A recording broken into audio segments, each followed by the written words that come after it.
তোমরা যদি SPF দেওয়া কোনো লিপ বাম খুঁজছো তাহলে ডট অ্যান্ড কির এই লিপ বামগুলো তোমরা ট্রাই করে দেখতে পারো। খুবই ভালো, তোমাদের লিপসটা একদম সফট ময়শ্চারাইজ করবে আর সান থেকেও প্রোটেক্ট করবে।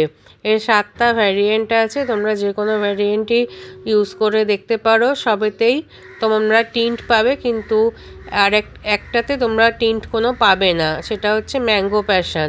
এটা ছেলে মেয়ে উভয়ই লাগাতে পারবে। আর যেগুলো টিন্টের সেগুলো মোটামুটি ভালো টিন্টই আসবে, তোমাদের লিপস্টিক ইউজ করার দরকার হবে না। আমি ইউজ করে খুব ভালো রেজাল্ট পেয়েছি, তাই তোমাদের সঙ্গে শেয়ার করছি। তোমরা এটা ইউজ করে দেখতে পারো। এতে SPF 30ও আছে, SPF 50ও আছে, যেটা তোমাদের ইচ্ছে নিতে পারো। তোমাদের যদি আমার ভিডিওটা ভালো লেগে থাকে আমার চ্যানেলটা সাবস্ক্রাইব করে নিও, আমার ফেসবুক ইনস্টাগ্রাম পেজটা লাইক করে